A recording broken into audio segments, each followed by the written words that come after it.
If I cannot give consent to my own death, whose body is this? Who owns my life? I cannot think of two sentences more poignant than those, and it's why all of us are here today.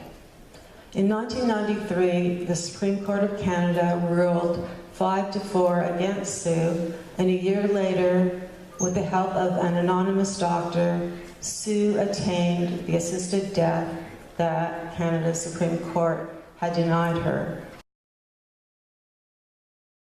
Probably knows about Jack Kevorkian, right?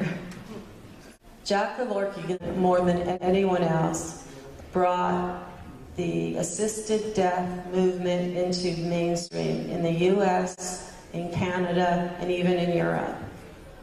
He could be outrageous. He would do anything to get people talking about doctor-assisted death.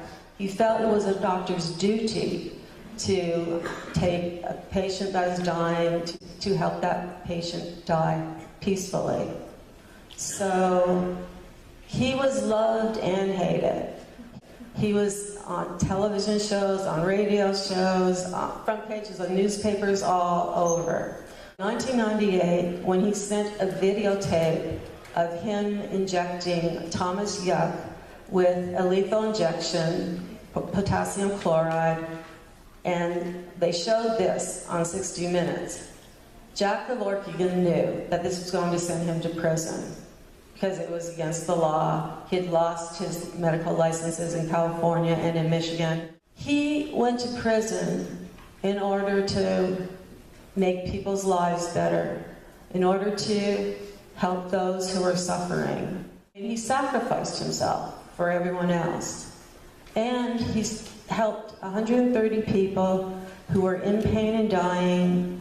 He gave them a peaceful death. I'd like to talk a little bit about Tony Nicholson, an engineer living life to the fullest, the type of person who, when you walked into a room, everyone would be surrounding him. He had a catastrophic stroke, locked in, totally locked in. The only thing he could do was blink.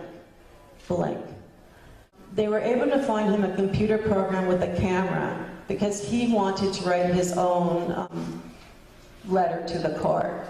And can you imagine blinking a different amount of times for each letter?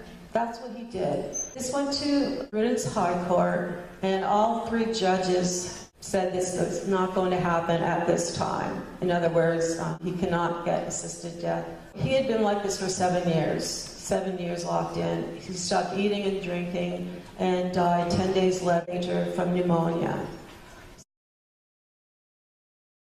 This may shock people in here. The average person is not even aware that there is a right to die movement. They don't know it even exists. I talked to a woman a couple weeks ago in West Virginia, and she said to me, if I get Alzheimer's, I want to find a Dr. Kevorkian, because I know it's wrong and it may be illegal, but that's what I want. And when I told her there were 5 states where that was possible right now, you could get a prescription, she couldn't believe it. It is absolutely crucial that we have to educate people in their 20s, 30s, 40s.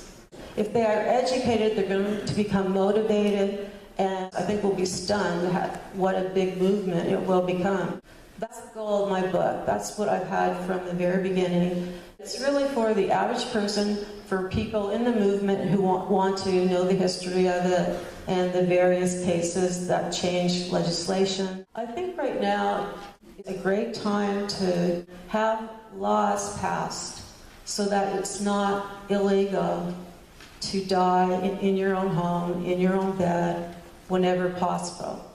So that it's not illegal to decide how and when, if possible, how and when you are going to die.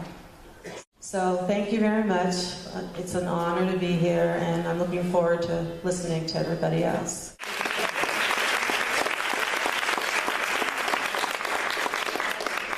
Thank you.